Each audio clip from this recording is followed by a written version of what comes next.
You are listening to True Crime Twins, a true crime podcast hosted by Chloe and Melina Canter. True Crime Twins is produced by Crawlspace Media.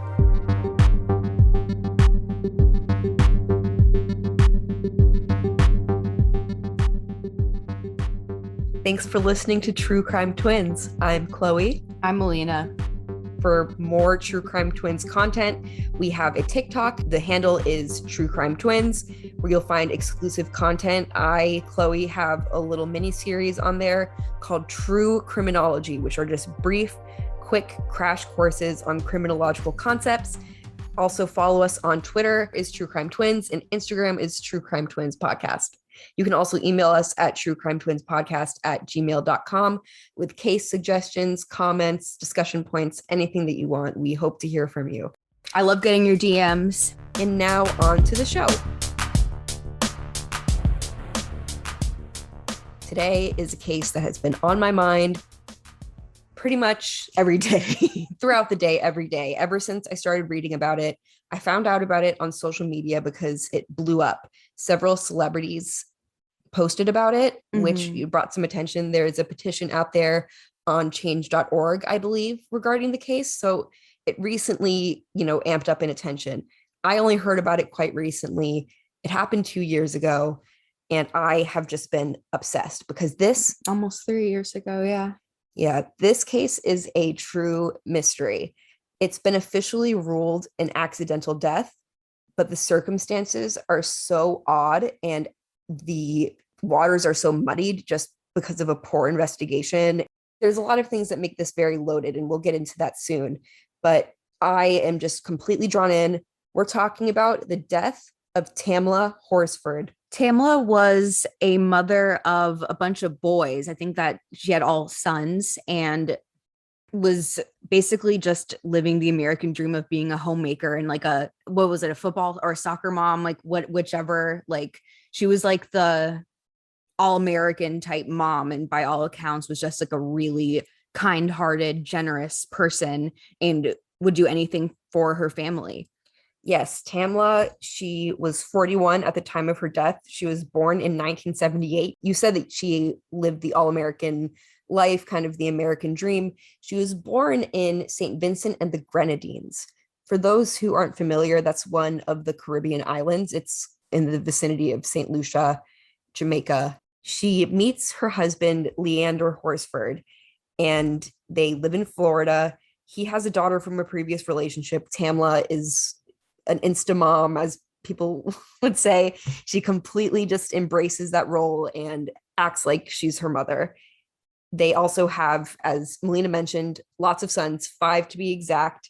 They eventually moved to Georgia in Forsyth County, which is a very wealthy and very white county with a very loaded racial history. At the time of the crime, I believe it was around 100 years ago or less than 100 years ago, where there was humongous racial riots and lynchings because there were 2 separate incidences where white women accused a Black man in the community of a violent crime. And there was due process in the United States for a reason, but this was fast-tracked in racist Forsyth County, Georgia. And basically all of the Black people in the end were driven out of town. So this was 100 or so years ago, but the impact is still clear. There's very few Black people in Forsyth County. She's, Black in her complexion. Her husband's Black, and I believe the children are all Black. So certainly they were of a significant minority. And, these people that were lynching people, and I'm not saying that people are responsible for the actions of their ancestors, but I'm just making a point that it wasn't that long ago. And, these are the South, these are people's grandparents and great grandparents. And it's a community with a racist history, and it continues to this day to be very predominantly white. And that matters to a family of color or to a person of color, being on their own and not having a sense of community. Right. And like I said, I think Tamla really tried to embrace her community. Like she became friends with a bunch of other moms with kids that are close to her kids' age because of sports, I believe, right? Yes. She was friends with a woman who, lived in this nice mansion. Her name is Jean Myers. She has this nice house, and they were connected because both of their sons played football.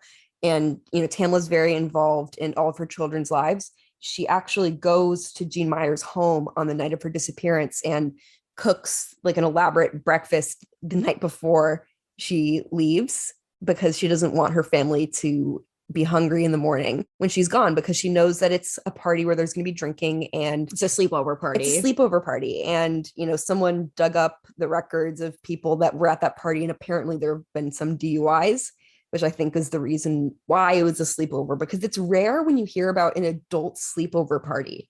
I mean, because they're not in their 20s, they're in their 40s, and they're like married and domesticated. but am I just like a total like loner, and maybe people are having sleepovers and like Maybe if you're rich and have like a lot of space and a lot of amenities like a lot to of offer, like a lot of guest rooms and guest bathrooms, big and couches, yeah, I live fluffy rugs. I have a bit more of like a bungalow type vibe. Yeah. No, but that's cool though. I think that like sure it sounds fun, but yeah, maybe they just wanted to like party and let loose, and I don't know, maybe that was like a thing that people did in that area, adult sleepovers, but they really embraced it. Like they're all wearing PJs and it took a bunch of pictures. Definitely drinking was going on, no doubt. Yes, there was drinking going on. They were playing Cards Against Humanity. Two men actually attended the party. Okay. Yeah, one of them was Jose Barrera, who is the boyfriend of Jean Myers. And The house owner. Yes, the homeowner. He had the position of a pretrial officer. He was previously a probation officer. And I think the other man there was a husband of one of the women. So they ended up staying, which was unplanned, and multiple people reported to have left in the middle of the night, not sleeping over, which some people have been like, why did they leave in the middle of the night? Maybe they just stayed to sober up a little bit before driving. Maybe they got a ride from someone and they didn't want to miss out on the fun. Anyone who knows me knows that I do that. Sometimes I'll be hanging out with my friends and then I kind of go to bed early sometimes. So I do. And then I wake up at like 3 or 4 and I'm like, I want to go home and see my cat. So then I like sneak out just because it's like, I'm awake. It's time to go. So maybe it's not that weird. I forgot about that habit of yours. That's just like something I can't relate to, having a baby. So like, yeah, I'm just like still a party girl. I'm kidding. That's why this show needs two hosts. Like we need the party girl's perspective and the mom's perspective. Yeah, because I really don't think, I know that in the context of a death investigation, like you will want to see patterns of unusual behavior. Like if it's supposed to be a sleepover, why are people leaving in the middle of the night? Because you can't sleep, because maybe you have to go to work really early the next day. I don't know. I don't know if it has anything to do with what happens later, but it is true that people were leaving at early morning hours. Tamla arrives at the home, which was at 4450 Woodlet Court. She arrives at 8:30 p.m. So she was like, I think the second to last person to arrive. The party technically started at 7. She comes with a bottle of tequila, which was blue in color. She said that she'd purchased it in Mexico and it was supposed to be a gift for Myers.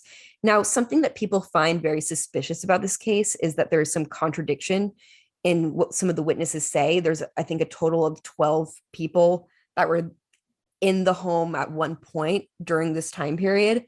So some people say, a lot of people were drunk.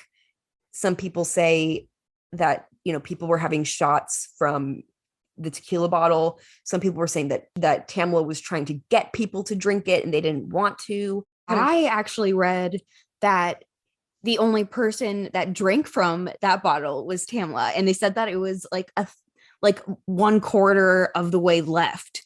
So it was like basically they were saying that she drank that whole thing herself. Bull crap. Yeah, I feel like that she was being no. I feel like she was being thrown under the bus there a little bit. Like they're kind of trying to paint this image of like an out of control person, and like some people were saying that she was the only one drinking, but that just wasn't the case. I don't believe that at all. Yeah, like come on, that doesn't make that, I just can't see it happening. So there's a lot of pictures and videos from that night, and I know that people project a lot onto people that aren't here to speak for themselves anymore, and I'm not trying to do that. But just looking at these pictures of Tamla, she just has the warmest, kindest smile and just seems like the type of person that like I would have fun with. Like even if the women at this party like weren't appreciating her company, if I had someone come with, that energy. I think I would have really enjoyed that at a party. And I sort of feel like, I don't think based on the photos and videos that Tamla necessarily felt alienated, but certainly the statements that were made after her death made it almost seem like she was a bit of the odd one out, and not just because she was the only Black woman at the party, but just they were kind of saying that her behavior was a little bit different. Right. Like saying she was getting trashed and nobody else was sharing her tequila. They also said that she brought a joint and started smoking marijuana on the balcony. She lit it up, and the homeowner, Jean, told her to put it out because her boyfriend, being a pre-trial officer, wouldn't approve. And of course, in Georgia, it was probably illegal to even like whip it out of your pocket. Yeah. Everybody's like, whoa. Yeah. So, I mean, in a different part of the country, a couple years later, she wouldn't have had to worry about that being illegal. I mean, in the end, it was Jean's house. So, what she said went. However, one person did admit to taking a hit from the joint besides Tamla. Who? I'm not sure exactly which witness it was. I mean, it doesn't really matter. Well, I'm curious if it was a female or a male. It was a female. Oh, okay. Cool. Yeah, I just feel like there have been multiple attempts to like paint a picture of her being like the odd one out. Like they also said that like she was the only one smoking cigarettes. Like she kept going out to smoke cigarettes. Okay. Well, we've all been to the party where there's like one or two people going out and smoking, and people sometimes use it as an opportunity to like take a break from what's going on, or they're drinking a lot. So they have like the craving more and they feel socially anxious. Or also sometimes it encourages people to come out and talk to you, like have like a little bit of one-on-one time with somebody if they're out smoking a cigarette. So I don't know if that was like a weird thing or if it was like accepted. And bullshit, I call BS on her being the one smoking cigarettes. I just don't believe it. I don't believe it either. Come on, it's like, no. I just get the sense that these women are very, image focused and polished. And there are some examples that we'll discuss later on that support this hypothesis of mine. And I think they were willing to lie to protect their image. And that's unfortunate, but true in a lot of communities. Reputation is everything to them, more important than, accurate facts and justice. Yeah. So people started going to bed at this party around 1:30 a.m. The men came up to join them for halftime. The game ends. They continue drinking, eating, playing cards. By all accounts, Tamla was having fun. Tamla stays up with another person and is eating gumbo, reportedly in the kitchen.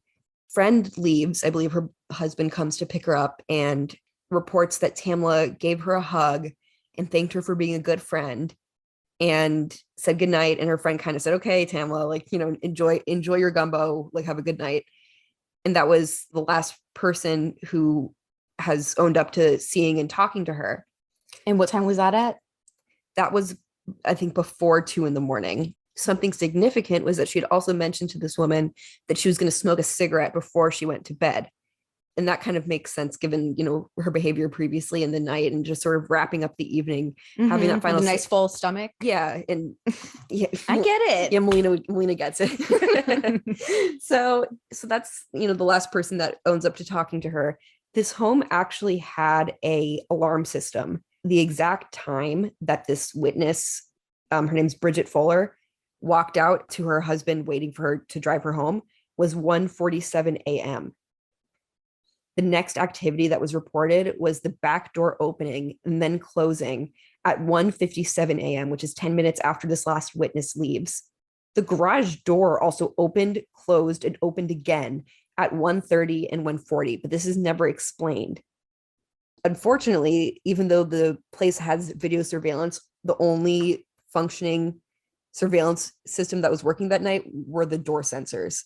The cameras were not charged. Wow. Yeah, so some people have said like, oh, how convenient. No, literally. I didn't know that.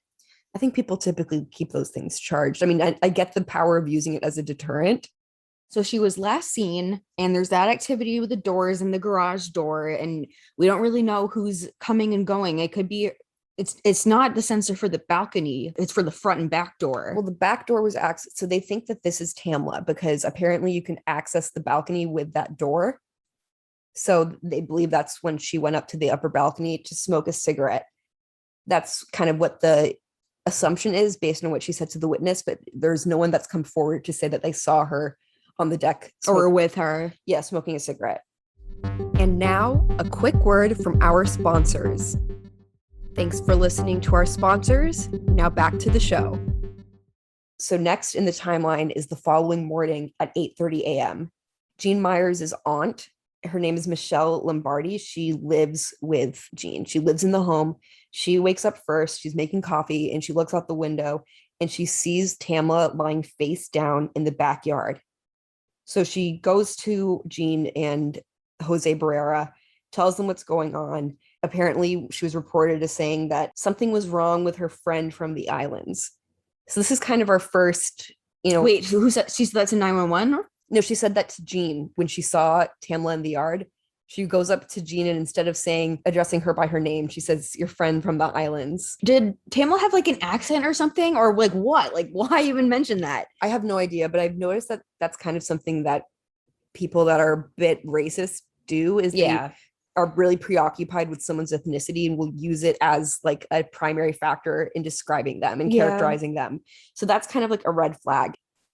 Another one would be Jean, when she had, discouraged Tamla from smoking a joint, she had said to police later on that she had teased that she was the female Bob Marley, which again, I think is a kind of racially charged statement. Would she have said that if it were me on the deck trying to smoke a joint, or did she just say that because Tamla was from the islands? That's a good question. Like, I feel like that I've definitely characterized people that way that weren't necessarily Black, because it is an expression, but you could also say Tommy Chong.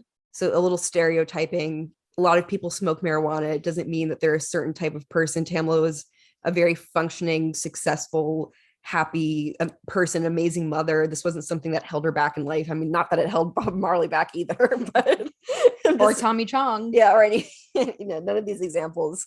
So I guess we see a theme here. But anyway, back to the story. 911 is called just before 9 a.m. So that's kind of like a bit of a time gap between 8:30 when Lombardi reportedly first saw the body. What time did they call? Just before 9 a.m. Both Jean and Jose speak on the phone, but neither of them sound emotional or anything like that, which is fine. We're not judging someone by their 911 call, by someone's like immediate reaction to seeing something very traumatizing. It's just worth noting neither of them expressed much concern. It was just very clinical. I believe Jose was trained in, CPR and things like that. Tamla was stiff and cold. The lividity in her body, I think, was pooled in her face, which supported that she died in that position, which was face down on the ground. And some of her injuries are consistent with that also. Her autopsy stated that her injuries were consistent with a fall. Some of them, I think, were. The fact that she had a laceration in one of the ventricles inside of her heart tells me that that happened because of how her chest landed on the ground hard, and it literally caused it to like rip. What were her other injuries, Melina? She mostly had bruises on her face and like brain swelling. She had weird cuts though on her body. Jose in the 911 call, who fancies himself in law enforcement, he like mentioned the fact that she had a cut on her wrist on the 911 call. It wasn't a cut on her wrist. It was a compound fracture. There was a bone sticking out of her skin. No, I think that it was both. There were cuts and the bone. Yeah. But like someone thought that was kind of sketchy to have mischaracterized the injury, but maybe he was looking at the other wrist that only had the scratches. But it is strange and not really explained, because it's not like she fell in tree branches or bushes. She fell in grass. I don't think so, but I'm pulling up the autopsy report so I can sort of get a better idea. She did not have any fractures of the bones of her face, which is interesting because you would think that your cheekbones and your nose would hit impact, but maybe she kind of landed at an angle. But whichever way she landed, the impact was horrendous. She did have something called an Atlanto-Occipital Dislocation. I think that's what it's called. It's basically when your spinal cord becomes slightly shifted away from the base of the skull. So the only other time that I've heard this happen in an autopsy were the Hart mothers, the ones who killed those precious children in the car. Both of them had that injury from the impact. In that sense, that injury is consistent with a fall, but when did the fall happen? It's unclear. It's unclear when or how it happened. Or if it happened after something else happened. Was there anything else notable in the autopsy report? So I don't know what people know about blood alcohol levels. Basically, the legal limit is 0.08, meaning if you are driving and you get pulled over and you get breathalyzed and your blood alcohol content is a 0.08% or higher, you're going to get a DUI and go to jail. So anything below that, you're in the clear for like driving and stuff, but you are still technically intoxicated because you're drinking. I've observed people who were like 0.15, which is twice, technically almost twice the legal limit, and they can still speak. They're a little bit wild, uninhibited, but Tamla here, her blood alcohol level was 0.238. That's really high.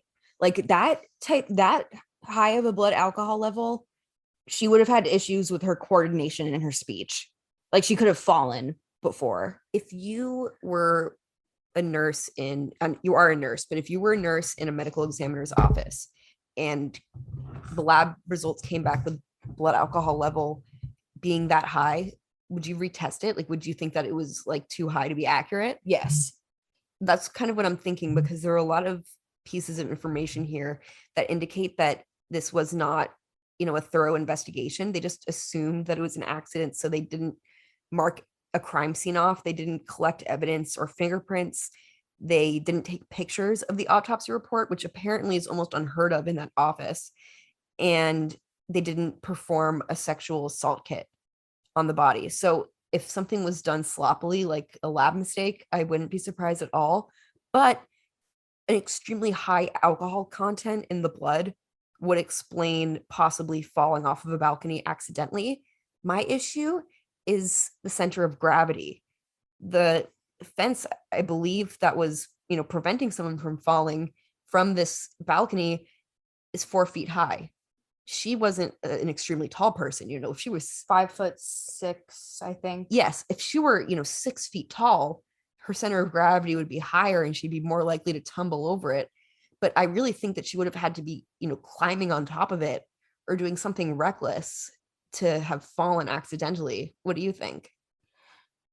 I think it's sort of like if anybody's familiar with the Atlanta monster situation, about how the killer of all the children that were just dropping like flies in Atlanta back in like the 80s. What was his name? Wayne Williams. He was caught because the cops were scoping out a bridge and they heard a huge splash like in the early morning hours, and then a few days later they found a body where like the point of the drop would have led the body to. So that's basically how they caught this guy. But one of the arguments was that there was like a fence on the bridge and that Wayne Williams wasn't that large. So it's like, how could he probably would have had an issue getting over the fence, let alone pushing somebody over a fence that was already dead and so much larger than him. I don't know. It kind of reminds me of this because it would be difficult for her to climb over, and it would also be difficult for somebody to throw her over, maybe not to push her over. Yeah, when someone is, forcefully pushing you, I think the whole center of gravity issue changes. I'm just talking about, if she's leaning over the fence smoking a cigarette, I don't think that she's going to flip over the fence accidentally just standing there. No, most likely not, unless it like broke, and I don't think there was evidence of any kind of like structural damage to the balcony. But if her blood alcohol content really was that high, I wonder if maybe she had a fall before she went up on the balcony. That's what I think. Like only 10 minutes had passed since she had last seen someone and didn't report her having scratches. She was wearing like a full body onesie, but I'm thinking like maybe they were there before, like for some reason, like if she had a cat or something, or she could have tripped and fallen into like some gardening equipment that was actually speculated to be her cause of death at first, was tripping into gardening equipment. But then it was later determined that it was more likely that she had fallen from the second story. It's very, very fishy to me, particularly because the guy who called 911, the homeowner's boyfriend, Jose, lost his job because he used his resources to look into confidential information about the investigation to her death. And that's really, really sketchy to me. Yeah, he was looking for the incident report and information, about his girlfriend, Jean, almost to see kind of what they had. which is very suspicious. It was a conflict of interest. He lost his job. I think it's definitely suspicious when you're in a position like that. You receive training about ethics and not violating a file unless there's a professional relevance. The same thing goes in the medical field. You're not supposed to open someone's medical records or someone's personal records at all unless you have some kind of business. You can't just do it because they're famous or because they're your neighbor or you're curious. You can't just do that. So he did that, and people have speculated, was he trying to figure out what they knew? They thought it was suspicious. I don't think that's something. You don't risk everything just because of personal curiosity. Yeah, unless he's just like super impulsive. And then I would be worried about that in general. It's like you are either trying to like discreetly hide or something and trying to figure out what the investigators know to get like a leg up, or you're just completely reckless and I don't even know what you're capable of. Yeah, neither are a good sign. Nope. So yes, people think that because, this was such a bang up job investigation, things weren't done properly. Standard procedure like sexual assault kit, fingernail clippings, they weren't done. People have suggested that there was some, institutional racism at play where people were just assuming that it was something else because she was Black and they were white. So they just took their version of the story. Apparently, some people in the house had some connection, friends with the wife of someone in the sheriff's office, something like that. Jose obviously also worked in law enforcement. So there's some speculation that the investigation was incomplete because they just took their word over hers and they didn't think that her death was as important as they would have thought if she were white. I think that that's definitely highly possible, especially given the area that we're talking about, which you gave a very astute history about. Thank you. Because I didn't know that at all. Like, I think I just assume that south of the Mason-Dixon line just is more likely to be not as welcoming toward minorities. But I'm getting a lot of impressions. What else did I? Oh, Bob. Okay. Well, this is the real me. The Southern accent? No, just making impressions. Oh, true. So they also tested her for illegal drugs. She had THC in her system. Big whoop, as Lance would say. Yeah, they're going after the hard stuff here. It's like, come on. And she also had the prescription drug alprazolam, which is also known as Xanax, in her system. I believe her friends and family said that she didn't take this, but maybe she had a prescription for it and just wasn't making a big deal about it. Some people don't want other people to know. I'm not necessarily concerned about it, but if she was taking it that night, combined with alcohol, it could have increased symptoms of disorientation. Especially given how much she was drinking. I don't know. Like, I feel like if she drank the entire bottle, or almost drank the entire bottle herself, her blood alcohol level would have been higher. Right. Like, she was really, really drunk, but like, come on, she was not the only one. I just think that so much of this was incomplete. We've talked about a lot of shortcuts that were taken, things that were just missed. They didn't take the witnesses to the police station. They had them all go back to the house of the crime scene to do the interviews, which is kind of a strange move, one that I had never heard of before. What about you? I have not heard of that strategy being taken. Maybe they wanted people to remember things more easily, or maybe it was just complete lack of professionalism. Another very odd detail, some people consider it a clue, is Jean Myers, the homeowner. Apparently, when she's being interrogated by the police, she offers them Dunkin' Donuts gift cards. So they didn't accept him because they said it was inappropriate, and many have interpreted this as an attempt to bribe the police. Well, that's pretty stereotypical. I know a lot of people in small communities that kiss the police's butt, and I don't have a problem with being thankful for the police and what they do for the community, but some people really take it to another level, and maybe she was one of those people, but it just seems a little bit odd to try to bribe them. Well, she was a badge bunny, right? She was dating a pretrial officer. I mean, maybe we shouldn't label her, because I'm just saying, we don't know what kind of people she likes to date just based on one person. Well, with him, she's a badge bunny. Okay. So something relevant with the Dunkin' gift cards was she had later posted on Facebook in 2020 a selfie of her and two other women that were at the party. They're all wearing Dunkin' Donuts masks. And in the caption, she does hashtag IYKYK, which is if you know, you know, which is like people have interpreted that as a wink, wink suggestion. Or like, it could just be a bunch of white ladies being like, oh my God, we love Dunkin' Donuts. But it also could be something really sinister like that. Right. Like a reference to the investigation. Just giving her the benefit of the doubt, but I see where you're going. Who knows? Like Mexico. It's like that, like Dunkin' Donuts. A lot of the language that was used is another, as they would say in social work coursework, othering of Tamla, kind of like making her the other. Jean said everyone arrived by 7:15, but Tamla arrived at 8:30. So is she not in the rest of the group? And Tamla wasn't the last one to arrive, but she kept saying that she was. There was someone that arrived later, but she kept saying that Tamla was the last one to arrive. So there's some creepiness. Like I get the creeps from it. Yeah, there's some othering going on. And I don't think we're just imagining it. Let us know. Yeah, I don't think so. Based on the public reaction to this, I really doubt that we're the only ones. There was another odd behavior by Jean. I don't know how, like, exactly how long it was, but I know it was the day after the party where Tamla died. She posts on Facebook, "There was no fall from my deck." She later deleted it, but a lot of people have thought that was really strange. It's like, why is she lying? Like maybe they weren't sure exactly how Tamla had died, but it's like almost she was already trying to like manage rumors out there. It's like, what are you doing? Isn't that an odd post? Yeah. Yeah, just clearly really sus. Yeah, so the whole thing is really strange, very mysterious. That's just one of many very odd details in the case. Something interesting?